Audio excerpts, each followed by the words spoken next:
Welcome to happy journey. ఆధ్యాత్మిక యాత్రలో కాశీ క్షేత్రానికి విశిష్ట స్థానం. ప్రశాంతమైన గంగానది, కోరిన కోరికలు తీర్చే విశ్వనాథుడు కాశీ దర్శనం సర్వ పాపహరణంగా చెప్తుంటారు. కానీ కాశీ అంటే ఆధ్యాత్మిక కేంద్రమే కాదు, మంచు పర్యాటక ప్రదేశం కూడా. స్నేహితులు, కుటుంబ సభ్యులతో కలిసి సందర్శించాల్సిన ప్రదేశం కాశీ క్షేత్రం. తెలుగు రాష్ట్రాల నుంచి కాశీ వెళ్లే భక్తుల సంఖ్య ఈ మధ్యకాలంలో బాగా పెరుగుతోంది. రవాణా సౌకర్యాలు మెరుగుపడటం, సదుపాయాలు కల్పించే సంస్థల అనేకం ఉన్నా కూడా కాశీ అంటే ఇబ్బంది పడేవాళ్ల సంఖ్య తక్కువేం లేదు. కాశీ ఎలా వెళ్ళాలి? అక్కడ సందర్శనీయ స్థలాలేంటి? కాశీ యాత్ర సందర్భంగా తీసుకోవాల్సిన జాగ్రత్తలను వివరించేందుకు తెలుగువారి ఆత్మీయ travels RV tours and travels అధినేత ఆర్వి రమణ గారు ప్రస్తుతం మన స్టూడియోలో ఉన్నారు. కాశీ యాత్రకు సంబంధించి పూర్తి వివరాలు వారిని అడిగి తెలుసుకుందాం. నమస్తే సార్. నమస్తే సార్, ముందుగా చెప్పండి, అంటే మరి కాశీ యాత్రకు సంబంధించి మీ మాటలు చెప్పండి సార్.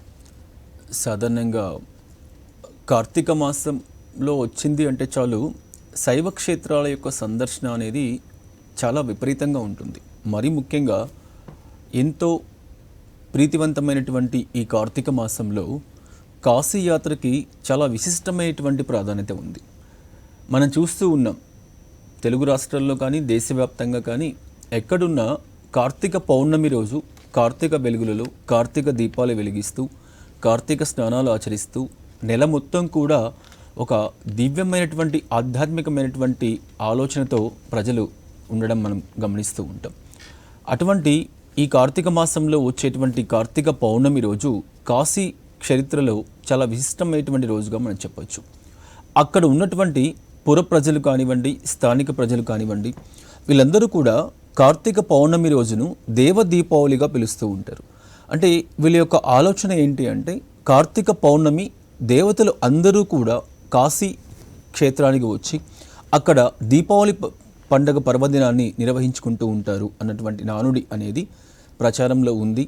అందుకే దేశవ్యాప్తంగా ఎక్కడ ఎన్ని రకాలైనటువంటి ఆధ్యాత్మిక కార్యక్రమాలు జరిగినా కార్తీక పౌర్ణమి రోజు, ఆ దేవ దీపావళి పర్వదినం రోజు కాశీ క్షేత్రం అంతా కూడా కోటాను కోట్ల దీపకాంతుల వెలిగిపోతూ ప్రపంచంలో ఏ ఆధ్యాత్మిక క్షేత్రానికి లేనటువంటి ఒక విశిష్టమైనటువంటి రోజుగా మనము కార్తీక పౌర్ణమి రోజు చెప్పుకోవచ్చు. అందుకే తెలుగు రాష్ట్రాల నుంచి మరీ ముఖ్యంగా కార్తీక మాసం వచ్చింది అంటే చాలు ఎక్కువ మంది ప్రజలు కాశీ వెళ్ళడానికి ఎక్కువ ఉత్సాహాన్ని చూపిస్తూ ఉంటారు. మరి ఎందుకు కాశీ క్షేత్రం అనేది ఇవాళ దేశవ్యాప్తంగా ప్రతి ఒక్కరి యొక్క ఆలోచన, అది తెలుగు రాష్ట్రాలు కానివ్వండి, దేశంలో ఉన్నటువంటి 29 రాష్ట్రాలు కానివ్వండి, ప్రతి ఒక్కరి ఆలోచన కాశీ క్షేత్రం వెళ్ళాలి. కాశీ క్షేత్రం అనేది హైందవ సమాజానికి అతి ముఖ్యమైనటువంటి ఆధ్యాత్మిక క్షేత్రం. దేశంలో ఎన్ని రకాల శైవక్షేత్రాలు ఉన్నా కూడా ఒక కాశీ క్షేత్రం అనేది సాక్షాత్ పరమశివుడు తానే నివాస స్థలంగా ఏర్పాటు చేసుకొని అక్కడ నివసిస్తూ ఉంటాడు అన్నటువంటి నమ్మకం మనలో ఉంది. పైగా స్వయంగా వెలిసినటువంటి జ్యోతిర్లింగ క్షేత్రం. అంతేకాకుండా గత 600-700 సంవత్సరాలుగా భారతీయ సనాతనమైనటువంటి ధర్మాలు ఎలా ఉన్నాయి, ఆచార వ్యవహారాలు ఎలా ఉన్నాయి, భారతీయ సంస్కృతి ఎలా ఉంది, ఇవన్నీ కూడా కళ్ళకు కట్టినట్లు స్పష్టంగా కనపడేటువంటి ఒక ప్రాచీనమైనటువంటి సంస్కృతి సాంప్రదాయాలు కలిగి ఉన్నటువంటి ఒక ప్రాచీన నగరం ఏది అంటే కాశీ క్షేత్రంగా చెప్పచ్చు. ఇది కేవలం హైందవుల యొక్క ఆధ్యాత్మిక రాజధాని మాత్రమే కాదండి, కాశీ అనేది ప్రపంచ ఆధ్యాత్మిక రాజధానికి కూడా చెప్పచ్చు. ఎందుకంటే అక్కడ హైందవ మతానికి సంబంధించి కాశీ విశ్వనాథుని రూపంలో, కాశీ విశ్వేశ్వరుని రూపంలో సమస్త హైందవ కోటికి కూడా అత్యంత విశిష్టమైనటువంటి క్షేత్రంగా ఎలా అయితే మనం చెప్పుకుంటూ ఉన్నామో, అదేవిధంగా ప్రపంచంలో దాదాపు 50 పైచిలుకు కంట్రీలు పాటిస్తూ ఉన్నటువంటి, భారతదేశంలో పుట్టి ఇతర దేశాల్లో బాగా విస్తరించి ఉన్నటువంటి బౌద్ధ మతానికి సంబంధించిన మొట్టమొదటి సూత్రాలు అన్నీ కూడా బయటకు వచ్చినటువంటి ప్రదేశం ఏది అంటే కాశీ క్షేత్రం. ఒకవైపు బౌద్ధ మతానికి సంబంధించి, మరొక వైపు జైన మతానికి సంబంధించి, మరొక వైపు హైందవ మతానికి సంబంధించి, ఇలా అన్ని మతాలకు సంబంధించినటువంటి ఒక ఆధ్యాత్మికమైనటువంటి కూడలిగా ఇవాళ మనం కాశీ క్షేత్రాన్ని చెప్పుకోవచ్చు. అందుకే కాశీ క్షేత్రాన్ని ప్రాచీన కాలంలో ఏమని పిలిచేవారు అంటే ఆనందకావనం అని పిలిచేవారు. అంటే అక్కడికి వెళ్ళేటువంటి ప్రతి మనిషికి కూడా తాను చెప్పలేనటువంటి, తాను పొందలేనటువంటి ఎంతో మధురానుభూతిని పొందేటువంటి అవకాశం ఉంది. అంతటి అద్భుతమైనటువంటి ఆ క్షేత్రంలో వెళ్తే భారతదేశంలో ఏ క్షేత్రాన్ని సందర్శించినారో అన్నటువంటి ఒక ఆధ్యాత్మికమైనటువంటి సంతృప్తి, ఒక ఆధ్యాత్మికమైనటువంటి జ్ఞానం, ఒక మనశ్శాంతి అనేది ఎక్కడ కలుగుతుంది అంటే కాశీ క్షేత్రంలో కలుగుతుంది. అందువలనే కాశీ క్షేత్రానికి అనేక రకాల పేర్లతో పిలుస్తూ ఉన్నారు. అనేక రకాల ఆధ్యాత్మిక చరిత్రలు ఉన్నాయి, అనేక రకాల విశిష్టతలు ఉన్నాయి. అంతటి విశిష్టమైనటువంటి క్షేత్రం కాబట్టి ప్రతి హిందువు కూడా ఒకటే తలంపుతో ఉంటాడు. తన జీవిత కాలంలో అవకాశం వస్తే మాత్రం ఏ క్షేత్రానికి వెళ్ళినా వెళ్ళకపోయినా పర్వాలేదు, కానీ కాశీ క్షేత్రం అన్నటువంటి ఒక క్షేత్రానికి మాత్రం తప్పనిసరిగా వెళ్ళాలి. హైందవునిగా జన్మించినందుకు, హైందవునిగా జీవిస్తూ ఉన్నందుకు ఒక్కసారైనా సరే కాశీ క్షేత్రం చూడాలి అని చెప్పేసి కాశీఖండంలో రాయబడి ఉంది. కాబట్టి ప్రతి ఒక్కరూ కూడా ఇవాళ ఏది చూసినా కూడా ఎక్కడికి వెళ్ళాలి అని ఆలోచిస్తే మాత్రం ప్రతి ఒక్కరూ కాశీ వెళ్ళాలి అని భావించడం అనేది పరిపాటికి వస్తున్న అంశం. అందుకు అనుగుణంగానే లక్షలాది మంది ప్రజలు ప్రతి క్షణం ప్రతి నిత్యం కూడా కాశీ వెళ్ళడం అనేది జరుగుతూ ఉంది. ఓకే సార్, ముఖ్యంగా ఈ కార్తీక మాసంలో అంటే కాశీ యాత్ర చేస్తే కనుక కలిగే ప్రయోజనాలేంటో, అదనపు ప్రయోజనాలేంటో చెప్పండి. మాఘమాసం, కార్తీక మాసం పరమశివునికి ఎంతో ప్రీతివంతమైనటువంటి మాసాలుగా చెప్పుకోవచ్చు. మాఘమాసం మహాశివరాత్రి పర్వదినం, అదేవిధంగా కార్తీక మాసం కార్తీక పౌర్ణమి దేవదీపావళిగా పిలువబడుతూ ఉంటారు. మనం చూసాం కాశీ క్షేత్రం అంటేనే ప్రతి ఒక్కరికి గుర్తు వస్తుంది. కాశీ ఘాట్లో ఉన్నటువంటి 64 ఘాట్లు, దాదాపు 10 కిలోమీటర్ల విస్తీర్ణం కలిగి ఉన్నటువంటి ఆ గంగానది పరివాహం మొత్తం కూడా ఆ 64 ఘాట్లలో కూడా కాశీ ప్రజలు అందరూ కూడా కలిసి ఆ రోజు దేవదీపావళి పర్వదినాన్ని నడుపుకుంటూ కోటాను కోట్ల దీపకాంతులతో కాశీ పట్టణాన్ని అంతటినీ కూడా ముంచెత్తారు. కాశీకి నార్మల్ రోజుల్లో వెళ్ళడం అనేది మనం చూస్తూనే ఉన్నా కూడా ఒక పర్వదినం రోజు వెళ్ళడం, అది కూడా దేశంలోనే విశిష్టమైనటువంటి రోజైనటువంటి కార్తీక పౌర్ణమి రోజు వెళ్ళడం అనేది చాలా ముఖ్యమైనటువంటి అంశం. అటువంటి రోజు వెళ్ళి ఆ కోటాను కోట్ల దీపకాంతుల్లో కాశీ పట్టణాన్ని వీక్షించడం అనేది నిజంగా జన్మజన్మల యొక్క పుణ్యఫలంగా మనం భావించవచ్చు. కాబట్టి ఆర్వీ టూర్స్ అండ్ ట్రావెల్స్ సంస్థ గత 20 సంవత్సరాల నుంచి, ఇవాళ మొదలుపెట్టింది కాదు, 20 సంవత్సరాల నుంచి ఈ 2 పర్వదినాలలో కొన్ని వందల మంది భక్తుల్ని కాశీ తీసుకువెళ్ళి అక్కడ వాళ్ళు చేయవలసినటువంటి ఆధ్యాత్మిక క్రతువులు, ఆధ్యాత్మిక కార్యక్రమాలు ఏవైతే ఉన్నాయో, ఒక హైందవునిగా తాను కాశీ వెళ్తే ఎటువంటి పుణ్య కార్యక్రమాలు చేయాలి, ఏ విధమైనటువంటి ఆధ్యాత్మిక కార్యక్రమాలు చేయాలి, ఎలాంటి కార్యక్రమాలు చేస్తే తన యాత్ర పరిపూర్ణమవుతుందో వీటన్నిటిని కూడా దృష్టిలో ఉంచుకొని తాను చేయవలసినటువంటి సకల కార్యక్రమాలన్నింటినీ కూడా చేపిస్తూ దాదాపుగా వందల మంది ప్రయాణికుల్ని మనం తీసుకువెళ్ళడం జరుగుతూ ఉంటుంది. కాబట్టి ప్రతి ఒక్క ఆధ్యాత్మిక భక్తునికి నేను చెప్తున్నది ఒకటే, నార్మల్ రోజుల్లో మనం ఎలాగైనా వెళ్తూ ఉంటాం, వస్తూ ఉంటాం. సాధారణంగా పర్వదినాలు, పౌర్ణమి రోజులు ఇటువంటివన్నీ కూడా ఏదైనా వస్తే ప్రజల్లో ఒక విధమైనటువంటి భయం, విపరీతమైనటువంటి సంఖ్యలో భక్తులు వస్తూ ఉంటారు. కాబట్టి ఆ సమయంలో దర్శనాలు ఎలా అవుతాయి, అభిషేకాలు ఎలా అవుతాయి, కాశీ వెళ్ళేటువంటి ప్రతి భక్తుడు కూడా అక్కడ ఉన్నటువంటి కాశీ విశ్వేశ్వర జ్యోతిర్లింగాన్ని ఒక్కసారైనా స్పర్శ చేయాలని భావిస్తూ ఉంటారు. అలా స్పర్శ టచ్ చేయడం వల్ల మన తలరాత, చేతిరాతలు అన్నీ కూడా మారిపోయి మన జీవితం ఎంతో బాగుపడుతుంది అన్నటువంటి ఒక నమ్మకం ఉంది. అది నిత్యం మనం చూస్తూ ఉన్నాం. అటువంటి అంశాలు ఎన్నో కూడా మనకు జరుగుతూ ఉన్నాయి. అందువల్ల ఇటువంటి కార్యక్రమాలన్నీ కూడా ఎక్కువ మంది రద్దీ ఉన్నటువంటి ఈ పర్వదినాల్లో జరగవేమో అన్నటువంటి భావనతో చాలామంది ఉంటారండి. అటువంటి వాళ్ళకందరికీ ఒకటే చెప్తూ ఉంది, ఆర్వీ టూర్స్ అండ్ ట్రావెల్స్కి కాశీ అన్నటువంటి ఒక ఆధ్యాత్మిక క్షేత్రానికి ఒక అవినాభావ సంబంధం ఉంది. ప్రతిరోజు కూడా కాశీ క్షేత్రానికి సంబంధించి భక్తులను పంపించేటువంటి ఏకైక సంస్థ ఆర్వీ టూర్స్ అండ్ ట్రావెల్స్. ప్రతి పర్వదినానికి దృష్టిలో ఉంచుకొని కార్తీక పౌర్ణమి కానివ్వండి, మాఘమాసం కానివ్వండి, ఇతరత్ర దీపావళి పర్వదినం కానివ్వండి, ఏదైనా సరే ఒక 6 నెలలు ముందుగా కొన్ని వందల మంది భక్తులకు అవసరమైనటువంటి సౌకర్యాలు, వాళ్ళ దర్శన టికెట్స్ ఇటువంటివన్నీ కూడా ముందస్తుగానే ఏర్పాటు చేసి చాలా తక్కువ ధరలకు మనము ప్యాకేజీలు కల్పిస్తూ ఉన్నాం. కాబట్టి పైగా మనం చూస్తూ ఉన్నాం, ఇవాళ హైదరాబాద్ కానివ్వండి, విజయవాడ కానివ్వండి, తెలుగు రాష్ట్రాలకు సంబంధించిన ఏ ప్రాంతం నుంచి కాశీ వెళ్ళాలనుకున్నా కూడా రవాణా సౌకర్యాలు బాగా అభివృద్ధి సాధించినప్పటికీ కూడా కోవిడ్ తర్వాత ఏమైంది అంటే విమాన ధరల యొక్క ఆకాశాన్ని అంటుతూ ఉన్నాయని చెప్పేసి చాలామంది భక్తులు మాకు చెప్తూ ఉన్నారు. వీటన్నిటిని కూడా దృష్టిలో ఉంచుకొని ఒక చక్కటి ప్రణాళికతో, ముందస్తు ప్రణాళికతో భక్తులకు అవసరమైనటువంటి ఏర్పాట్లు చేశాం. ఈ సంవత్సరం నవంబర్ 8వ తారీఖున దేవదీపావళి కార్తీక పౌర్ణమి పర్వదినంగా ప్రత్యేకమైనటువంటి ప్యాకేజీలన్నింటినీ కూడా నవంబర్ 3వ తారీఖు మొదలుకుంటే ప్రతిరోజు కూడా కాశీపట్నం మాత్రమే కాకుండా అనేక రకాల ప్యాకేజీలన్నింటినీ కూడా కల్పిస్తూ ఉన్నాం. కాబట్టి నిజంగా కార్తీక మాసం వచ్చింది అంటే చాలు, జ్యోతిర్లింగ క్షేత్రాలకు సంబంధించి మొత్తం 12 జ్యోతిర్లింగాలు ఉన్నాయి భారతదేశంలో. ఈ సమస్త జ్యోతిర్లింగాలకు సంబంధించినటువంటి అన్ని ప్యాకేజీలు కల్పించేటువంటి ఏకైక సంస్థగా మనము ఆర్వి టూర్స్ అండ్ ట్రావెల్స్ అని చెప్పొచ్చు. కొన్ని వేల మంది భక్తులు ఈ అవకాశాన్ని ఉపయోగించుకుంటూ ప్రతి సంవత్సరం కార్తీక పౌర్ణమి రోజు, కార్తీక మాసం రోజు, కార్తీక మాసంలో ఆ జ్యోతిర్లింగ దర్శనం, శక్తిపీఠాల సందర్శన అనేది అత్యంత ముఖ్యమైనటువంటి భాగంగా వాటిని కల్పించేటువంటి ఏకైక సంస్థగా ఆర్వి ట్రావెల్స్లో ట్రావెల్ చేయడం అనేది మనం చూస్తూనే ఉన్నాం. కాశీ యాత్రలు అంటే దర్శించుకోవడానికి ఎన్ని ప్రదేశాలు ఉన్నాయి? కాశీ యాత్ర చేసేటువంటి ప్రతి హిందువు కూడా నేను కాశీ వెళ్ళేసి వచ్చాను, అక్కడ ఉన్నటువంటి కాశీ విశ్వనాథ్ దర్శనం చేసుకొని వచ్చాను అంటే కాశీ యాత్ర పరిపూర్ణం కానే కాదు.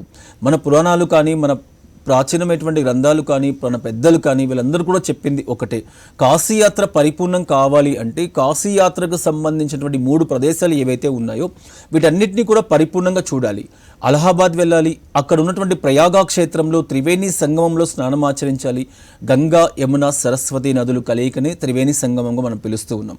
ఆ త్రివేణి సంగమంలో స్నానం ఆచరించి అక్కడ చేయవలసినటువంటి పితృదేవతలకు సంబంధించిన కార్యక్రమాలు, వేణీదానం లాంటి కార్యక్రమాలు చేస్తూ అక్కడ శుద్ధ గంగా జలాన్ని తీసుకొని కాశీ క్షేత్రానికి వెళ్ళి ఆ కాశీ విశ్వనాథునికి అభిషేకం చేస్తూ అక్కడ ఉన్నటువంటి శక్తిపీఠమైనటువంటి విశాలాక్షి అమ్మవారికి వివిధ రకాల పూజాది కార్యక్రమాలు చేస్తూ అక్కడ కూడా పితృదేవతలకు సంబంధించినటువంటి ఏవైనా కార్యక్రమాలు ఉంటే వాటిని పరిపూర్ణం చేసి చివరిగా గయాక్షేత్రానికి వెళ్ళి గయాక్షేత్రంలో చేయవలసినటువంటి పూజా కార్యక్రమాలన్నీ కూడా పరిపూర్ణంగా చేస్తేనే కాశీ యాత్ర పరిపూర్ణమవుతుంది. అంతేకాని కేవలం కాశీ వెళ్ళి కాశీ విశ్వనాథుని దర్శనం చేసుకుని వచ్చేంత మాత్రాన కాశీ యాత్ర పరిపూర్ణం కాదు. ఈ విషయం చాలామంది పెద్దలకు తెలుసు, వెళ్ళేటువంటి వాళ్ళు ఇది వరకు అలాగే వెళ్తూ ఉన్నారు. కానీ ఇటీవల కాలంలో వచ్చేటువంటి మార్పుల ఫలితంగా కేవలం కాశీ అంటే వెళ్ళి కాశీ విశ్వనాథుని దర్శనం చేసుకుని వస్తే సరిపోతుంది. ఎందుకంటే కాశీ హైందవ సమాజంలో, మానవ జీవితంలో మిళితమై ఉన్నటువంటి ఒక అద్భుతమైనటువంటి ఆధ్యాత్మిక క్షేత్రం. అక్కడికి వెళ్ళేసి వచ్చిన తర్వాత మనలో అనేక రకాలైనటువంటి మార్పులు చోటు చేసుకోవడానికి అవకాశం ఉంటుంది. అటువంటి ఆధ్యాత్మిక యాత్ర అనేది ప్రాచీన కాలంలో, పూర్వకాలంలో నడక మార్గం ద్వారా చేస్తూ కాశీకి వెళ్ళేటువంటి వాళ్ళు, కాటికి వెళ్ళేటువంటి వాళ్ళు ఇరువురు కూడా ఒకటే. అంటే తిరిగి మళ్ళీ వస్తారో రారో అన్నటువంటి భయం అనేది ఆ కాలంలో ఉండేది. కానీ ఇవాళ గంటన్నర వ్యవధిలో కాశీ రీచ్ కావడానికి అవకాశం ఉంది. హైదరాబాద్ను కూడా డైరెక్ట్ విమాన సర్వీసులు అందుబాటులో ఉన్నాయి. అందువల్ల చాలామంది వెళ్ళి కాశీపట్నాన్ని మాత్రమే చూసుకొని రావడం జరుగుతూ ఉంది. అవకాశం ఉంటే మాత్రం తప్పనిసరిగా పక్కనే 2 గంటల వ్యవధిలో అలహాబాద్ క్షేత్రం ఉంది, ఒక 5 గంటల వ్యవధిలో గయా క్షేత్రం ఉంది. ఈ 3 ప్రదేశాలు చూస్తేనే పరిపూర్ణ కాశీ యాత్ర అంటారు, లేకపోతే పరిపూర్ణ కాశీ యాత్ర అన్నారు.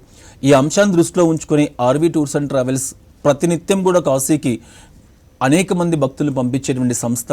కనీసం అంటే ప్రతి భక్తునికి ఒకటే చెప్తూ ఉంటుంది, 3 nights 4 days అన్న మీరు అక్కడ ఉండండి. ఏ కార్యక్రమం కోసమైతే వెళ్తూ ఉన్నారో, ఏ ఆధ్యాత్మిక ధర్మం కోసమైతే మీరు వెళ్తూ ఉన్నారో ఆ ఆధ్యాత్మిక ధర్మాన్ని పరిపూర్ణం చేసుకుని రండి. మళ్ళీ మీరు కాశీ వెళ్ళేటువంటి అవకాశం మీకు లేకుండా పరిపూర్ణమైనటువంటి భక్తి శ్రద్ధలతో పరిపూర్ణమైనటువంటి ఆధ్యాత్మిక క్రతువులు ఏవైతే ఉన్నాయో వాటన్నిటిని కూడా ఫుల్ఫిల్ చేసుకుని రండి అని చెప్పి ప్యాకేజ్ ఇస్తూ అక్కడ ఒక ప్రత్యేకమైనటువంటి యంత్రాంగాన్ని ఏర్పాటు చేసి వచ్చేటువంటి వాళ్ళకు అవసరమైనటువంటి అన్ని సౌకర్యాలు కూడా, వాళ్ళకు కావాల్సినటువంటి రవాణా కానివ్వండి, వసతి కానివ్వండి, భోజన సదుపాయాలు కానివ్వండి, దర్శనాలు కానివ్వండి, అభిషేకాలు కానివ్వండి, పూజాది కార్యక్రమాలు కానివ్వండి, ఇటువంటివన్నీ కూడా పరిపూర్ణంగా వాళ్ళకు అన్నీ కూడా అందించి వాళ్ళకు అవసరమైనటువంటి సర్వీసులు ప్రొవైడ్ చేయడానికి కాశీ క్షేత్రంలో కూడా ఒక ప్రత్యేకమైనటువంటి యంత్రాంగాన్ని ఆర్వి టూర్స్ అండ్ ట్రావెల్స్ సంస్థ ఏర్పాటు చేస్తూ అనునిత్యం కూడా కాశీకి అవసరమైనటువంటి భక్తులను పంపించడం అనేది జరుగుతూ ఉంది. సార్, మరి ముఖ్యంగా ఈ కార్తీక మాసంలో RV tours and travels private limited నుండి మెయిన్గా అంటే ఎలాంటి ప్యాకేజీలు ఉన్నాయి సార్? తెలుగు రాష్ట్రాలలో ఉన్నటువంటి ప్రయాణికుల కోసం, తెలుగు రాష్ట్రాలలో ఉన్నటువంటి ఆధ్యాత్మిక భక్తుల కోసం ప్రత్యేకంగా ప్రతి నెల అన్ని ప్రాంతాలకు కూడా ఫిక్స్డ్ డిపాజిట్స్ రూపంలో టూర్స్ని కండక్ట్ చేస్తూ ఉన్నటువంటి సంస్థ ఆర్వి టూర్స్ అండ్ ట్రావెల్స్ సంస్థ. ఇక్కడ చాలామందికి డౌట్స్ వస్తుంది, ఫిక్స్డ్ డిపాజిట్స్ రూపంలో వెళ్ళడం వల్ల ప్రయోజనం ఏంటి? ఫిక్స్డ్ డిపాజిట్స్ అనేవి వాళ్ళకు ప్రత్యేకంగా ఒక డేట్ అనేది ఫిక్స్ అయి ఉంటుంది. ఇందులో వెళ్తే మాకు కలిగేటువంటి ప్రయోజనం ఏంటి అంటే, ఫర్ ఎగ్జాంపుల్ ఫిక్స్డ్ డిపాజిట్స్లో కార్తీక పౌర్ణమి రోజు 3 nights 4 days ప్యాకేజ్ని మనము 30-35,000కి మనం ప్రొవైడ్ చేస్తూ ఉన్నాం. మనము ఒక 10 రోజులు 15 రోజుల ముందు మనం ఫ్లైట్ టికెట్స్ చెక్ చేసుకుంటే కాశీకి 40,000 రూపాయలు ఫ్లైట్ టికెట్లు వచ్చేటువంటి అవకాశం ఉంది. అంటే ప్రతి ఒక్క వ్యక్తి కూడా తను ఏ టూర్స్కి వెళ్ళాలన్నా, ఏ యాత్ర చేయాలన్నా తనకంటూ తన కుటుంబ బడ్జెట్స్ అనేది చాలా ఇంపార్టెంట్ అయ్యేటువంటి ప్రస్తుత తరుణంలో ప్రతి ఒక్కరికి కూడా తక్కువ రేట్స్కి ప్యాకేజీలు కల్పించాలి. మెరుగైనటువంటి వసతులు ఏర్పాటు చేయాలి. రవాణా సౌకర్యాలు కూడా ప్రస్తుతం అన్ని ప్రాంతాలు కూడా విమాన సర్వీసులు అన్నీ అందుబాటులోకి వచ్చాయి కాబట్టి దేశవ్యాప్తంగా ఉన్నటువంటి అన్ని ఆధ్యాత్మిక క్షేత్రాలు కూడా విమాన సర్వీస్లో ప్రొవైడ్ చేస్తూ లగ్జరీ హోటల్స్తో చాలా తక్కువ ప్యాకేజీల్లో తక్కువ ధరలకే సామాన్యమైనటువంటి వ్యక్తికి సైతం అందుబాటులో ఉండే విధంగా తీసుకురావాలి అన్నటువంటి ఆలోచనతో ఆర్వీ టూర్స్ అండ్ ట్రావెల్స్ సంస్థ ప్రతి సంవత్సరం జనవరి మాసంలో ఒక ప్రత్యేకమైనటువంటి క్యాలెండర్ను రిలీజ్ చేసి ప్రతి నెల ఏ ప్రాంతానికి సంబంధించి, ఫర్ ఎగ్జాంపుల్ కాశీకి సంబంధించి ఎన్ని ప్యాకేజీలు ఏర్పాటు చేస్తూ ఉన్నాం, గుజరాత్కు సంబంధించి ఎన్ని ప్యాకేజీలు ఏర్పాటు చేస్తున్నాం, మహారాష్ట్ర, తమిళనాడు, కర్ణాటక, కేరళ, అదేవిధంగా నార్త్ ఇండియాకి సంబంధించి కాశ్మీర్, శ్రీనగర్, వైష్ణవిదేవి, పంచమాతృకలు, అమృత్సర్, సిమ్లా, మనాలి ఇలా చెప్పుకుంటూ పోతే దేశంలో ఎన్ని పర్యాటక ప్రాంతాలు ఉన్నాయో అన్ని పర్యాటక ప్రాంతాలకు సంబంధించి అనునిత్యం కూడా ఫిక్స్డ్ డిపార్చర్స్ రూపంలో చాలా తక్కువ ధరలకే అందిస్తూ ఉన్నటువంటి ఏకైక సంస్థగా ఆర్వీ టూర్స్ అండ్ ట్రావెల్స్ అని చెప్పొచ్చు. ఇవాళ తెలుగు రాష్ట్రాల్లో ఉన్నటువంటి 4 ప్రాంతాల్లో ప్రధానమైనటువంటి కేంద్రాలైనటువంటి విజయవాడ, తిరుపతి, వైజాగ్, హైదరాబాద్ కేంద్రాలుగా ఆర్వీ టూర్స్ అండ్ ట్రావెల్స్ సంస్థ పనిచేస్తూ అక్కడ ఉన్నటువంటి సిబ్బంది ఆ ప్రాంతంలో ఉన్నటువంటి ప్రజలందరికీ కూడా అన్ని ప్రాంతాలకు సంబంధించినటువంటి ప్యాకేజీలను ఏర్పాటు చేయడం జరుగుతూ ఉంది. ఇవాళ దేశంలో 12 జ్యోతిర్లింగాలు ఉన్నాయి, మనం ఇదివరకే చెప్పుకున్నాం. ఈ 12 జ్యోతిర్లింగాలకు కూడా ఒకసారి కాశీ వెళ్ళొచ్చిన వాళ్ళు సెకండ్ టైం మళ్ళీ కాశీ వెళ్ళేటువంటి పని లేకుండా గుజరాత్ వెళ్తే 4 రకాల జ్యోతిర్లింగాలు దర్శించుకోవడానికి అవకాశం ఉంటుంది. మహారాష్ట్ర వెళ్తే 5 జ్యోతిర్లింగాలు దర్శించుకోవడానికి అవకాశం ఉంటుంది. ఉత్తరాఖండ్ రాష్ట్రం వెళ్తే 1 జ్యోతిర్లింగం దర్శనం చేసుకోవడానికి అవకాశం ఉంటుంది. తమిళనాడు వెళ్తే 1, ఆంధ్రప్రదేశ్లో 1, ఇలా 12 జ్యోతిర్లింగాలకు సంబంధించి అన్ని ప్రాంతాలకు కూడా ప్రత్యేకమైనటువంటి ప్యాకేజీలను కార్తీక మాసం నెల పొడవునా కూడా కల్పించేటువంటి సంస్థ ఏది అంటే ఆర్వీ టూర్స్ అండ్ ట్రావెల్స్ సంస్థ. ఇలా ఏర్పాటు చేయడం మాత్రమే కాకుండా చాలా తక్కువ బడ్జెట్స్లోనే వచ్చే విధంగా ప్లాన్ చేయడం అనేది జరుగుతూ ఉంది. కాబట్టి కార్తీక మాసం వచ్చింది అంటే చాలు దాదాపుగా 3000 పైచిలకు యాత్రికులు ఆర్వీ టూర్స్ అండ్ ట్రావెల్స్లో ట్రావెల్ చేయడం మనం చూస్తూ ఉన్నాం. ఇప్పటికే సెప్టెంబర్ మాసం కంప్లీట్ అయిపోతూ ఉంది, అక్టోబర్ మనకు స్టార్ట్ అవుతూ ఉంది. కాబట్టి ఇప్పటికే 70% బుకింగ్స్ మనకు కంప్లీట్ అయ్యాయి. ఇంకా కేవలం 30% మాత్రమే ఉంది. కాబట్టి ఇంకా ఎవరికైనా ఉంటే చాలామంది ఇప్పుడు ఏం చేస్తూ ఉన్నారంటే ఆన్లైన్లో చెక్ చేసుకుని హైదరాబాద్ నుంచి కానీ, విజయవాడ నుంచి కానీ, వైజాగ్ నుంచి కానీ, తిరుపతి నుంచి కానీ, కాశీ కానివ్వండి, అహ్మదాబాద్ కానివ్వండి, ఇండోర్ కానివ్వండి, ఇలా ఏ ప్రాంతానికి సంబంధించి తీసుకున్నా విమాన టికెట్స్ ధరలు ఎక్కువగా ఉన్నాయి, ఇప్పుడు ప్రయాణాన్ని వాయిదా వేసుకున్నా నెక్స్ట్ వెళ్దాం అన్న ఆలోచనతో చాలామంది ఉంటారు. ఆర్వీ టూర్స్ అండ్ ట్రావెల్స్లో మీకు ఆ ఇబ్బంది ఏది లేదు. అన్నీ కూడా ప్యాకేజీలో భాగంగా చేస్తూ విమాన టికెట్స్ ఇందులో ఉంటాయి, వసతి ఇందులో ఉంటుంది, ట్రాన్స్పోర్టేషన్ ఇందులో ఉంటుంది, భోజన సదుపాయాలు ఇందులో ఉంటాయి. వీటన్నిటికీ తోడుగా ఆ ప్రాంతానికి సంబంధించి పూర్తి నాలెడ్జ్ ఉన్నటువంటి గైడ్స్ని కూడా ప్రొవైడ్ చేస్తూ అద్భుతమైనటువంటి ప్యాకేజీలు అందించడం అనేది జరుగుతూ ఉంది. కాబట్టి ఆసక్తి ఉన్నటువంటి వాళ్ళు ఈ కార్తీక మాసంలో ఉన్నటువంటి అన్ని ప్యాకేజీలకు సంబంధించిన వివరాలు తెలుసుకోవడానికి నెంబర్స్ కూడా ఆల్రెడీ మనం డిస్ప్లే చేస్తూ ఉన్నాం. ఆ నెంబర్స్కు కాల్ చేస్తే మీ ప్రాంతానికి సంబంధించి మీకు ఏ ప్యాకేజీలు కావాలో అన్ని వివరాలతో ఆర్వీ ట్రావెల్స్కి సంబంధించిన ఎగ్జిక్యూటివ్స్ మీకు అందుబాటులో ఉంటారు అని చెప్పి తెలియచేయడం జరుగుతూ ఉంది. ఓకే సార్, మరి ఇంటర్నేషనల్ టూర్స్ కూడా అంటే మెయిన్గా ఇందులో చెప్పుకోవాల్సిన విషయం ఏంటంటే చాలా ఫిక్స్డ్ డిపాజిట్ పంపిస్తూ అంటే ఆర్వీ సంస్థ కూడా చాలా తక్కువ ధరలకు ప్యాకేజీలను అందిస్తుంది అని విన్నాం. వాటి గురించి చెప్పండి సార్. ఇవాళ 2 సంవత్సరాల తర్వాత అంతర్జాతీయ సమాజం మొత్తం ఓపెన్ అయిపోయింది. మొన్నటి వరకు కోవిడ్ రూల్స్ అని, కోవిడ్ రెస్ట్రిక్షన్స్ అని చాలామంది ఇతర దేశాలకు వెళ్ళాలి అంటే భయపడేవాళ్ళు. కానీ అటువంటి పరిస్థితి ప్రస్తుతం అనేది లేదు. కానీ ఇప్పుడు దేనికి భయపడుతూ ఉన్నారు అంటే విమాన రేట్స్ అన్ని ప్రాంతాలకు సంబంధించి చాలా హైక్ అయిపోయాయి. అందువల్ల చాలామంది అత్యధికమైనటువంటి ఈ విమాన ధరలు ఉండడం మూలంగా ఏమైనా హాలిడేస్ టైం వచ్చినా లేదా ఇతర దేశాలకు ప్రయాణం చేసుకోవాలని భావించినా కూడా ఆ రేట్స్ వల్ల వెనుకడుగు వేసేటువంటి పరిస్థితి అనేది మనం గమనిస్తూ ఉన్నాం. పైగా వీసా దొరకడం కూడా చాలా కష్టమైపోతూ ఉంది. ప్రజల యొక్క రద్దీ, ప్రయాణికుల యొక్క రద్దీ అనేది చాలా ఎక్కువగా ఉంది.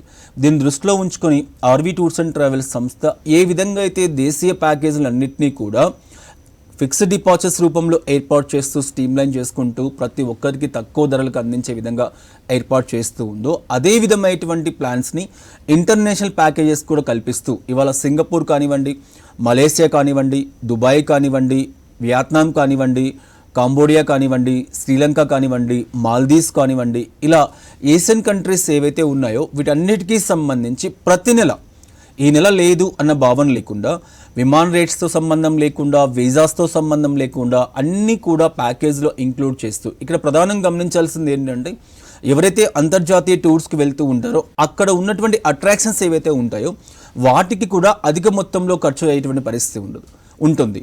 ఇవాళ ఏ ప్యాకేజీ లో మనం తీసుకున్నా, ఏ టూర్ ఆపరేటర్ తీసుకున్నా, ఏ ట్రావెల్ ఏజెంట్ తీసుకున్నా ప్యాకేజీలో మనకు flight tickets, visa, accommodation provide చేసి పంపిస్తున్నాడు. కానీ అక్కడ స్థానికంగా మనం చూడవలసినటువంటి ఏ అట్రాక్షన్స్ అయితే ఉన్నాయో వాటికి సంబంధించిన ఎంట్రీ టికెట్స్ అనేవి ఇందులో యాడ్ చేయడం లేదు. దీని ఫలితంగా ఎవరైతే ఇతర దేశాలకు వెళ్తూ ఉంటారో వాళ్ళకి ఎక్కువ బడ్జెట్ అనేది ఖర్చు కావడానికి అవకాశం మనకు కనిపిస్తూ ఉంది. ఇటువంటి ఏ సమస్య లేకుండా ఆర్వీ టూర్స్ అండ్ ట్రావెల్ సంస్థ ఒక్కసారి పే చేస్తే మళ్ళీ పే చేసే అవకాశమే లేకుండా చాలా తక్కువ ధరలకి అన్ని ప్రాంతాలకు సంబంధించి ఫిక్స్డ్ డిపాజిట్స్ను ఏర్పాటు చేస్తూ అన్ని అట్రాక్షన్స్ కూడా ఇందులో భాగం చేస్తూ ప్రతి ఒక్కరికి అంతర్జాతీయ సమాజాన్ని కూడా చాలా దగ్గరకు చేస్తూ ఉంది. ఇవాళ దుబాయ్ కానివ్వండి ఫిక్స్డ్ డిపాజిట్స్ అందుబాటులో ఉన్నాయి, సింగపూర్కి సంబంధించి అందుబాటులో ఉన్నాయి, మలేసియాకి సంబంధించి అందుబాటులో ఉన్నాయి. అన్ని ప్రాంతాలు కూడా చాలా తక్కువ ధరలకే ఆర్వీ టూర్స్ అండ్ ట్రావెల్ సంస్థ ఏర్పాటు చేయడం జరుగుతుంది. పైగా అక్టోబర్, నవంబర్, డిసెంబర్, జనవరి అనేది ఇంటర్నేషనల్ టూర్స్కి ఒక సీజన్లో మనం చెప్పుకోవచ్చు. ఈ టైంలో అక్కడ వెదర్ బాగుంటుంది, ఎక్కువగా ఆపర్చునిటీస్ వస్తూ ఉంటాయి, ఎక్కువ టూరిజం ఇన్విటేషన్స్ వస్తూ ఉంటాయి. కాబట్టి చాలామంది అక్కడికి వెళ్ళడానికి ఉత్సాహాన్ని చూపిస్తూ ఉంటారు. అనేక రకాల అట్రాక్షన్స్ కూడా ఓపెన్ అవుతూ ఉంటాయి. కాబట్టి చాలామంది మన తెలుగు రాష్ట్రాల నుంచి కూడా వెళ్తూ ఉంటారు. అటువంటి వాళ్ళకి అందరికీ కూడా ఒకటే చెప్తూ ఉన్నాను, చాలా తక్కువ ధరలకే మీకు ఆర్వీ టూర్స్ అండ్ ట్రావెల్ సంస్థ కల్పిస్తూ ఉంది. మీరు ఒక చిన్న ఫోన్ కాల్ ద్వారా మీకు అవసరమైనటువంటి అన్ని విషయాలు కూడా తెలుసుకోవడానికి అవకాశం ఉంది అని చెప్పి తెలియచేయడం జరుగుతూ ఉంది. సో మెయిన్గా కార్తీక మాసంలో కాశీ యాత్ర చేసేవారికి అలాగే సలహాలు, సూచనలు, అలాగే తక్కువ ధరలకు ప్యాకేజీలు, వాటి గురించి చాలా డీటెయిల్గా ఎక్స్ప్లెయిన్ చేశారండి. Thank you.